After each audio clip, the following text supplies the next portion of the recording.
Humanity has always sought companionship in the cosmos. We scan the skies with radio telescopes, listening for a whisper, a single note in the great silent symphony of space that tells us we are not alone.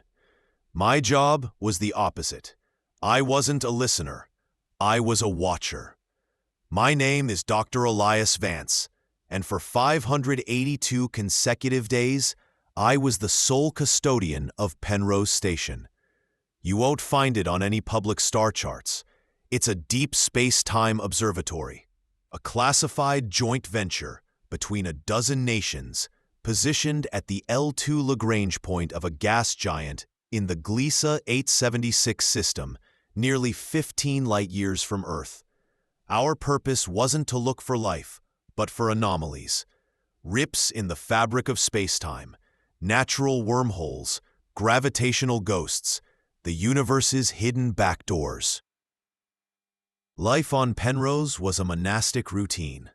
I was the keeper of a magnificent, silent lighthouse in an endless, star-dusted ocean. My only companion was the station's AI, Cassandra, who monitored my vitals, managed the life support, and processed the endless streams of data from our primary instrument, the Kronos lens.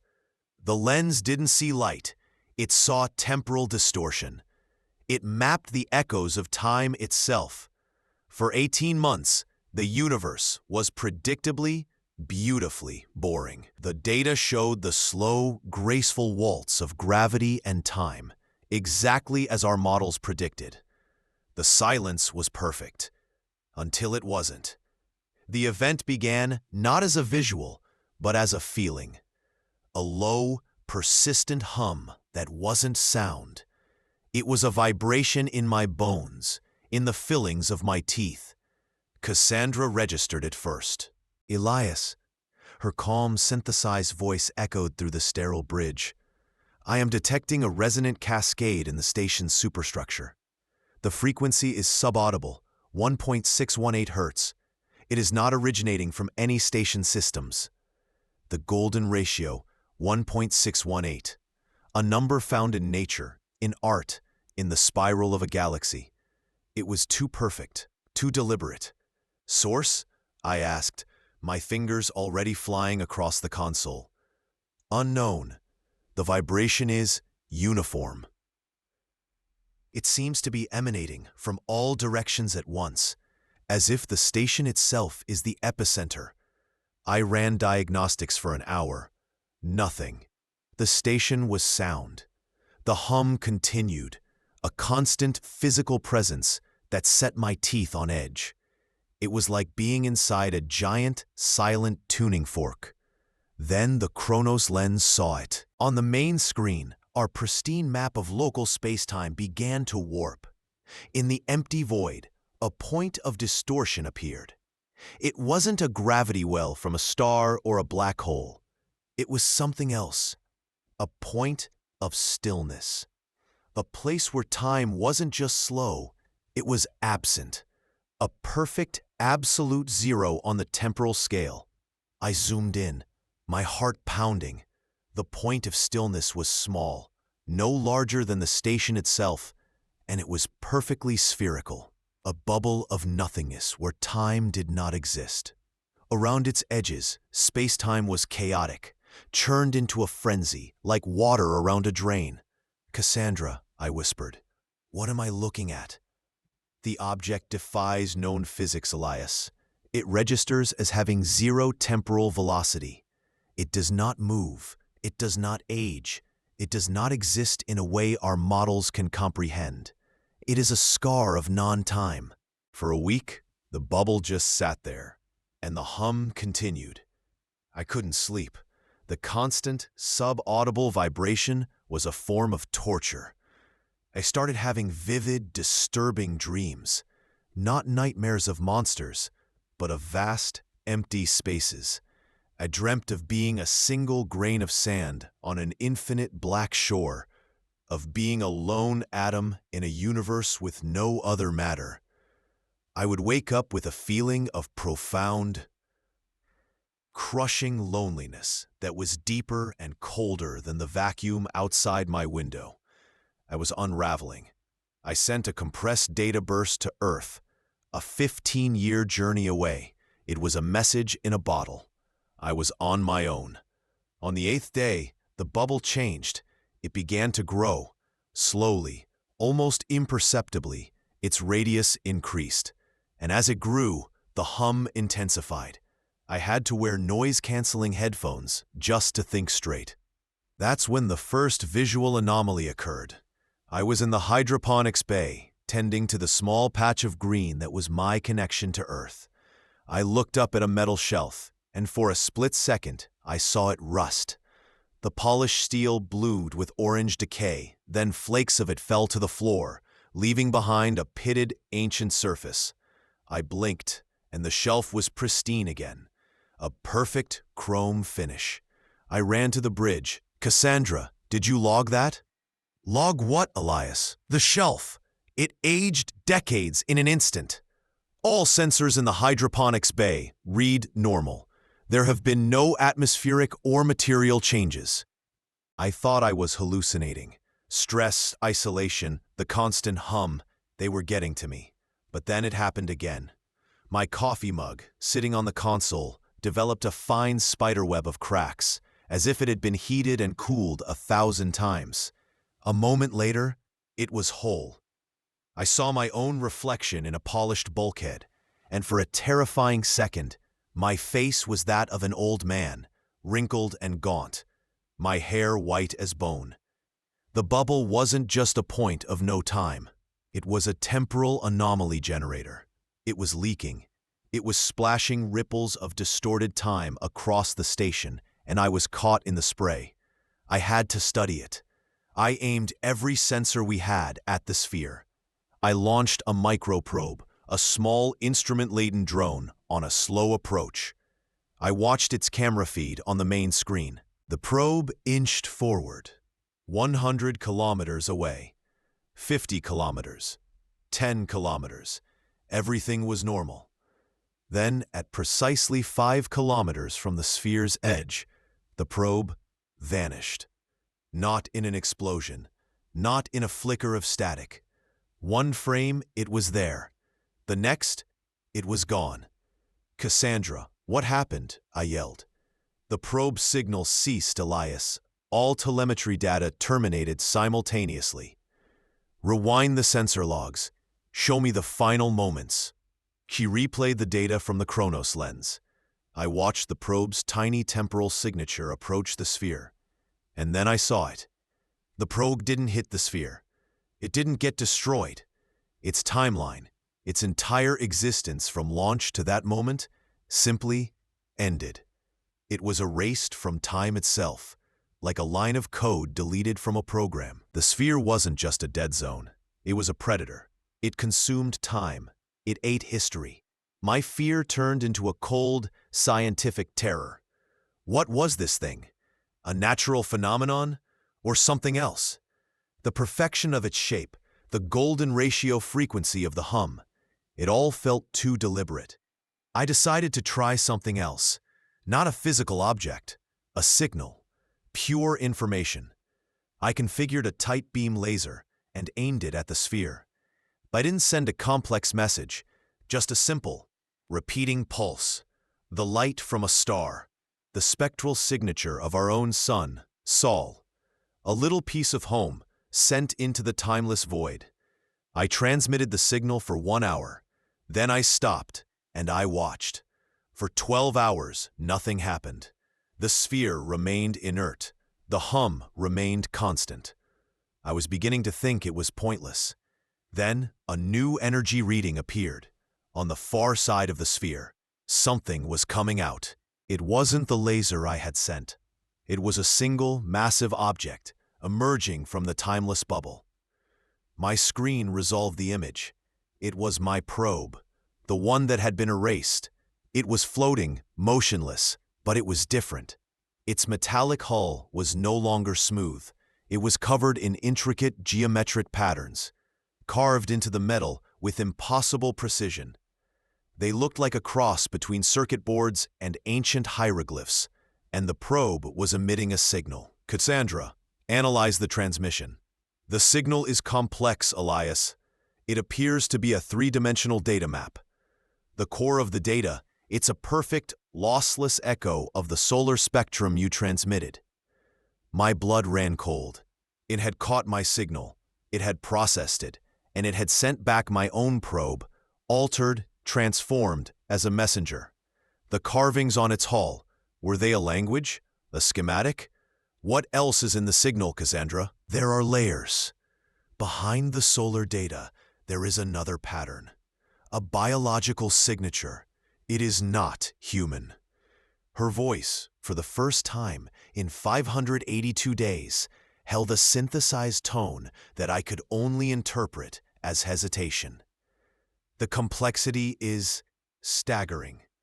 It is a genetic code, but one that would require a planetary-scale computer to sequence.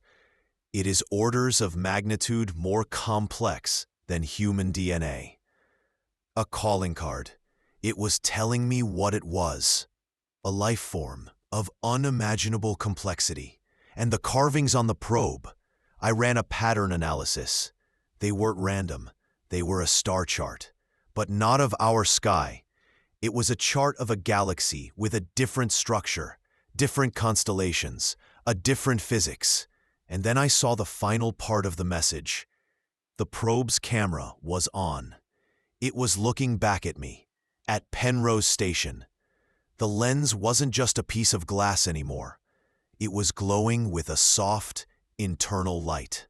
It was watching me. The sphere hadn't just returned the probe, it had turned it into an eye. Its eye. The hum in the station stopped. The silence that replaced it was somehow worse. It was a heavy, expectant silence. The silence of a predator that knows its prey has seen it. I was no longer an observer. I was the observed. Over the next 48 hours, my world fell apart. The temporal flickers became more intense. I would see entire sections of the station rusted and decayed, the walls covered in strange alien fungi, only to have them snap back to pristine condition. I would catch glimpses of other versions of myself in reflective surfaces. One was a decorated, uniformed admiral. Another was a skeleton in a rotting spacesuit. I was seeing my own possible pasts and futures, all bleeding into my present. The station's systems began to fail in bizarre ways. The navigational computer would plot courses to stars that didn't exist. The food synthesizer would produce gray, tasteless paste, then moments later, a perfect steak. Cassandra began to speak in languages I didn't understand. Ancient Sumerian, complex mathematical proofs, poetic verses about dying stars. My mind was the only constant, and it was beginning to fracture. The station, and my own sanity, were being eroded by the entity's mere presence. It wasn't attacking me. It was simply being, and its existence was incompatible with my own. I realized what I had to do. This thing, this timeless, history-eating entity, could not be allowed to know about Earth. My initial data burst was still on its way, a ticking time bomb of information. But worse, the entity was learning from me, from the station. It was studying my biology from afar, my technology. It was archiving me. And once it was done, it might decide to follow the breadcrumb trail home. I had to erase the station. I had to erase myself. I had to pull the plug on Penrose and ensure nothing was left. The only way to do that was to overload the station's power core and create a miniature supernova. It would obliterate everything within 1,000,000 kilometers. I began the overload sequence. Cassandra, in a moment of startling clarity, seemed to understand. "Elias," she said, her voice back to normal, "your chosen course of action carries a 100% certainty of your termination." "I know, Cassie," I said, my voice shaking. There's no other way. My calculations suggest the entity is not hostile. It is curious. Its temporal distortions are a byproduct of its physical state, not a weapon. A hurricane isn't hostile, Cassie, but it will still tear your house apart. We are an ant crawling on a god's skin. Its curiosity is lethal to us. The core began to build towards critical. I had 10 minutes. I went to the observatory's main viewport, a thick pane of diamond-laced quartz, and I looked out at the sphere. And for the first time, I saw inside it. As the energy from my overloading core washed over it, the sphere's surface became transparent. It was no longer a perfect black void. It was a window. And what I saw inside broke my mind. It wasn't a creature. It wasn't a ship.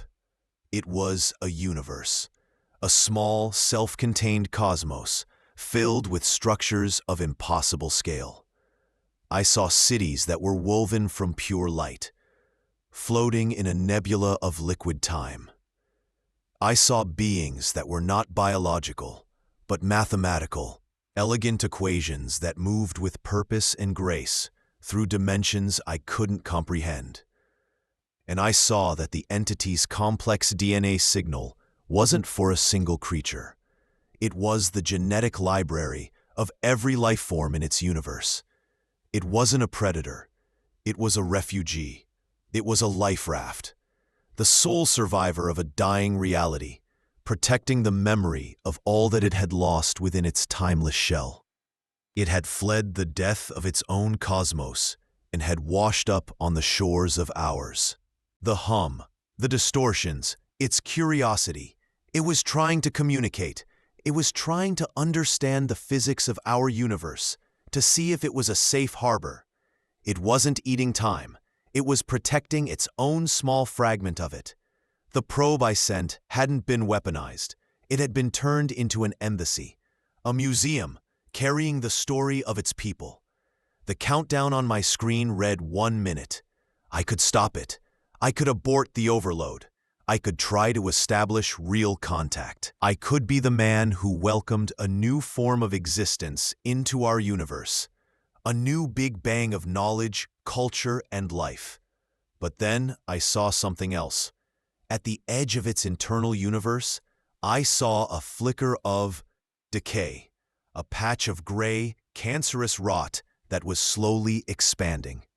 The same decay I had seen on my station. Its universe was dying from the inside out. The disease that had killed its home was still with it, and it was leaking. It wasn't just leaking time distortions.